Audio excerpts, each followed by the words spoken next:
Hello, hello, bonjour à toutes, bienvenue. Ici, aujourd'hui, on va parler de catalogue.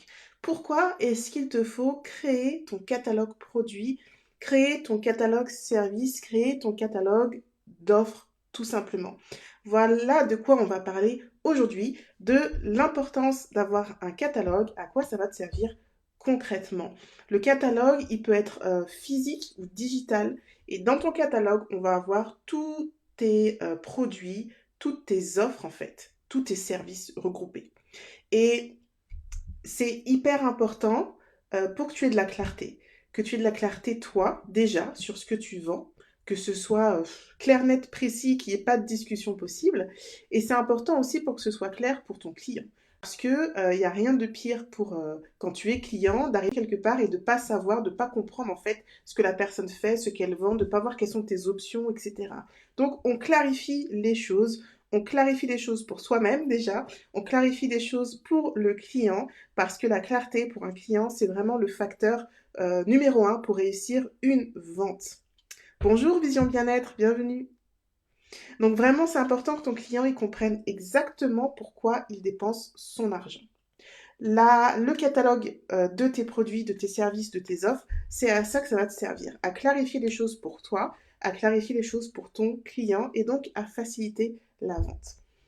Euh, Le souci, c'est que très souvent, quand on est créatif, créatrice, on fait des choses personnalisées. Et on dit du coup, moi c'est personnalisé, je peux pas mettre dans un catalogue parce que ça dépend du client, je m'adapte à chacun, ça dépend de ce qu'il veut, voilà. Donc du coup, on se dit, on peut pas avoir de catalogue. Mais en réalité, quand tu réfléchis bien, même quand tu fais des choses personnalisées, tu as un cadre. Tu as un cadre, tu as une méthode et tu as des limites. Ta méthode, c'est la façon dont tu procèdes, c'est les outils que tu utilises, c'est les matières que tu utilises. Tu ne fais pas de tout. Si tu fais des ateliers, par exemple, c'est le temps que tu vas passer. L'atelier va durer 1 heure, il ne va pas durer 3 heures. Si tu fais du consulting ou du service, du coaching, c'est le même principe. T'as un temps que tu vas dédier à ton client. Donc même si c'est personnalisé, tu as quand même une méthode, une façon de procéder qui reste la même auprès de tes clients. Dans mon cas, avec Aux Gourmandises de Lola, je fais des gâteaux personnalisés, la décoration est personnalisée, pourtant la façon de faire est la même. Je ne fais que du sans gluten, par exemple. Donc si un client me demande certains types de gâteaux, certains types de pâtisseries, je ne pourrais pas les faire parce que dans ces types-là, il y a du gluten qui est nécessaire. Et même si chacune de mes créations est personnalisée, à la fin, il y aura vraiment le design que la personne demande. Pour autant, il y a une méthodologie dans la façon de travailler. Donc, ça ressort dans le catalogue. En termes d'options, en termes de matière, en termes d'outils, en termes de possibilités de personnalisation, tout ça, c'est une méthode qui reste la même et donc que je peux mettre dans un catalogue. Et tu as aussi des limites dans ce que tu proposes. Tes limites, euh, tu peux pas faire tout ce qui est possible et imaginable, quoi. Tu ne fais pas tout. Tu vas jusqu'à un certain point. Il y a un point où tu vas pas plus loin parce que tu ne souhaites pas le faire, parce que tu ne sais pas le faire, parce que c'est pas ton flow, c'est pas ton trip. Si je prends l'exemple du cake design, je fais des gâteaux. Moi, je fais vraiment des recettes de gâteaux, des pièces montées, mais de gâteaux. Parfois, des clients me demandent des pièces montées de macarons, par exemple. Bah, je leur dis non, parce que c'est ma limite. Je ne fais pas des pièces montées de macarons. Je fais des macarons pour agrémenter ma pièce montée de gâteau, tu vois, si tu veux faire des macarons tout le long, ça n'a aucun problème. Par contre, je ne fais pas juste des pièces montées de macarons. Pareil pour les choux. Les choux, ils sont hyper demandés, tout le temps demandés, parce que c'est hyper traditionnel. Est-ce que tu fais une pièce montée de choux? Non, je ne fais pas des pièces montées de choux. Par contre, si tu commandes une pièce montée telle que je l'ai fait, je peux faire à côté une pièce montée de choux ou je peux te rajouter des choux dessus. Mais j'ai mes limites. C'est pas tout ce que le client demande que je vais faire. Pourquoi je me mets des limites? Parce que j'ai pas envie d'aller vers ces choses-là. Et que si je les fais quand même, juste pour me dire, attends, c'est une vente, je vais pas louper la vente, bah je serais pas bien, je serais pas à l'aise, je serais pas dans mon truc. Donc je me mets des limites, et ces limites, elles sont claires pour moi et elles sont claires pour le client grâce au catalogue qu'il pourra consulter. C'est pareil aussi pour les ongles. Hier, j'ai voulu aller me faire faire les ongles et j'avais pris rendez-vous et tout ça, sauf qu'on s'était pas bien compris. Moi, je me ronge les ongles encore, je travaille dessus, mais voilà. Euh, du coup, je voulais des faux ongles et puis un remplissage pour avoir un truc joli. Et quand on confirme le rendez-vous, elle me dit que ça dure une demi-heure. Je dis, bah, c'est court pour faire ça. Elle me dit, bah en fait, elle m'explique comment elle fait. Et je lui dis, mais moi, je veux des faux ongles. Elle me dit, ah bah nous, on pose pas de faux ongles. On pose le vernis, je sais plus comment il s'appelle, du remplissage en gros sur des ongles, mais il faut que vous ayez des ongles qui soient à une certaine longueur, quoi. Faut pas qu'on voit votre peau. Je dis, ah bah s'il vous plaît, parce que moi on voit le bout de ma peau. Donc voilà, ils ont des limites. Ils font la déco sur les ongles, mais c'est limité. Ils ne travaillent pas sur les faux ongles. Donc voilà, tu as un besoin de méthodologie, de cadre et de mettre tes limites. Et tout ça, il faut que ce soit clair pour ton client. Si c'est clair pour toi, ce sera clair pour ton client. Et si tu fais des services, c'est exactement la même chose. Que tu proposes des ateliers, que tu proposes des formations, du coaching, du conseil, que tu sois en freelance, tu as clairement une méthodologie de travail et tu as clairement des limites. Et ça, il faut que ce soit clair pour ton client, qui sache de quel service il peut bénéficier en travaillant avec toi. Je salue les personnes qui y sont arrivées entre-temps. Kobea Conseil qui dit tout à fait d'accord. Salut Gaël, salut tout le monde. Oui, c'est vraiment nécessaire que tu mettes tes limites et qu'elles soient claires pour ton client. Euh, J'entends souvent le client est roi, j'entends encore le client est roi. Je suis totalement pas d'accord avec ça. Le client n'est pas roi. Et te dire ça, c'est te laisser marcher dessus en fait. Te dire, ben, quoi que ce soit que le client demande, je vais le faire parce que, voilà, en gros, c'est lui qui décide. Non, toi tu proposes et le client choisit de prendre ou de pas prendre. Mais c'est à toi de poser les limites. Alors, il y a 3 types de catalogues que tu peux faire dans ton activité. 3 orientations, on va dire, que tu peux donner à ton catalogue. Soit selon la typologie de client, soit selon le temps que tu vas passer avec le client, soit selon le niveau qui est requis de ton client pour qu'il travaille avec toi. Je t'explique tout ça. La première typologie, c'est vraiment selon le client.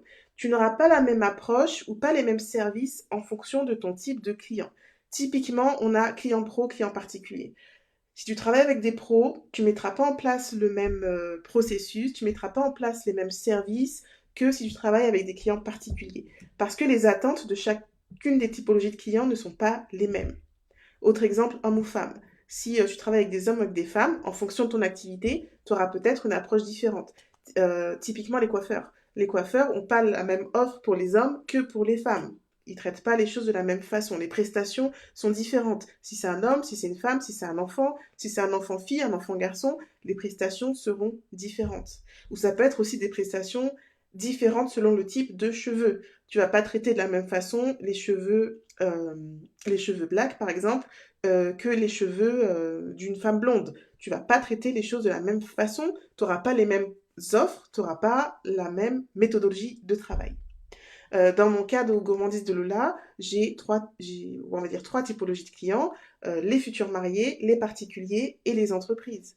Et en fonction du type de client, j'ai pas du tout les mêmes services. Par exemple, pour les mariages, je fais des dégustations systématiques, quel que soit le nombre d'invités, que je ne fais pas avec les clients particuliers, sauf à partir d'un certain nombre de parts. Donc voilà, en fonction du type de client, tu n'auras pas les mêmes services. Donc c'est important d'avoir des offres claires pour chacune des typologies de clients, si c'est ainsi qu'est organisée ton entreprise. La deuxième typologie, c'est par rapport au temps que tu vas passer. Quel exemple je pourrais prendre? Je pourrais prendre l'exemple d'un designer. Un designer qui crée des logos, par exemple. Un designer qui crée des logos, il peut, par exemple, proposer un logo en une semaine. Une offre courte. Une semaine pour avoir votre logo. Hop.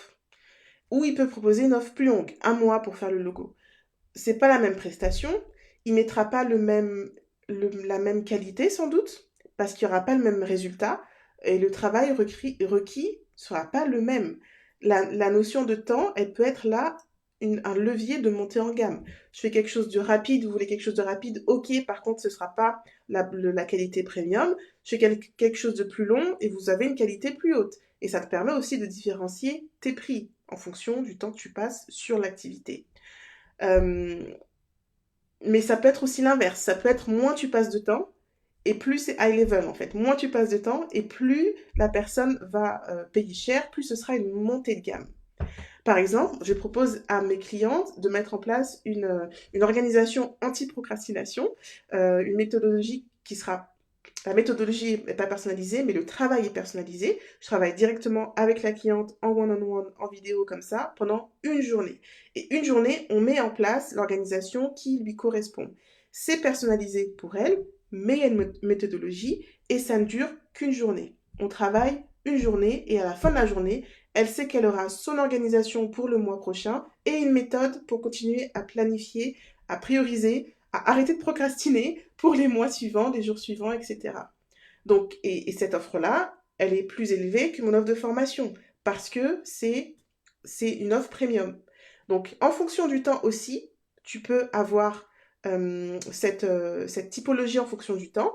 Et soit bah, ta gamme premium, elle sera plus importante parce que tu passes moins de temps, ou soit au contraire, elle sera plus importante parce que tu passes plus de temps. Salut Laetitia, bienvenue. La troisième typologie de catalogue, donc on a vu en fonction du temps, en fonction du client. La troisième, c'est en fonction du niveau de ton client en fait. Typiquement, s'il est débutant, s'il est intermédiaire ou s'il est avancé. Alors ça, on le voit beaucoup dans les services.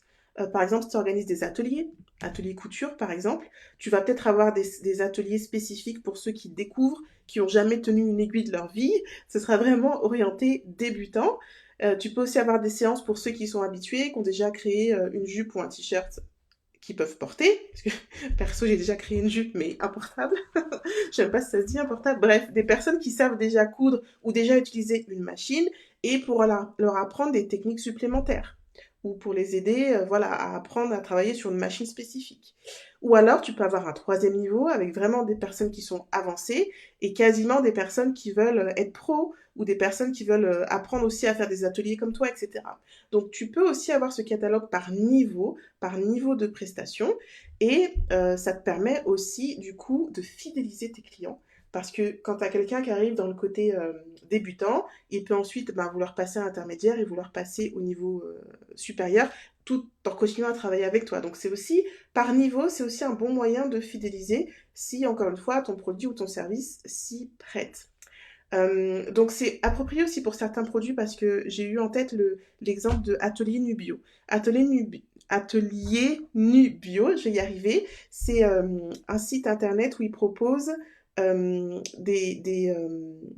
proposent des cures de jus en fait, des cures de jus détox, des jus de fruits et légumes. Et en fait, en fonction de ton niveau comment dire ça, de ton niveau sur le sujet, en fait, si tu as déjà ou pas fait des cures détox ou du jeûne, ou si tu débutes dans la matière ou si au contraire tu es habitué, ils auront des cures différentes. Ils auront des cures très courtes et plus diversifiées si tu débutes, et des cures plus longues jusqu'à 5 jours avec que des jus de fruits et légumes verts. Pendant 5 jours, 6 fois par jour, tu bois que des jus de fruits et légumes verts pour ceux qui sont plus habitués. Donc ça marche aussi pour les produits. En fonction de ce que tu vends, tu peux vraiment avoir ce niveau de produit tu vas vraiment avoir ce niveau de débutant, intermédiaire, avancé en fonction des produits. Alors, j'ai vu des questions passer là. Je remonte sur Instagram. Vision bien-être. Sabine.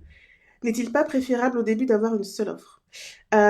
Oui, alors oui, oui, oui. Quand tu débutes, c'est bien d'avoir une dans laquelle tu es connu, en fait. Que tu aies ton truc en plus. Quand on parle de Sabine Vision Bien-être, on sait qu'elle est spécialiste de tel type d'accompagnement, tel type d'activité ou tel type de produit-service.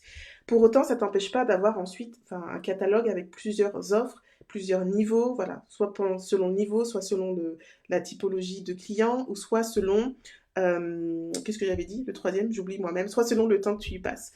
Si je te donne l'exemple de Aux Gourmandises de Lola, moi, je fais deux choses en fait. Je fais des gâteaux, des pièces montées et je fais des cupcakes. Je fais quasiment que ça.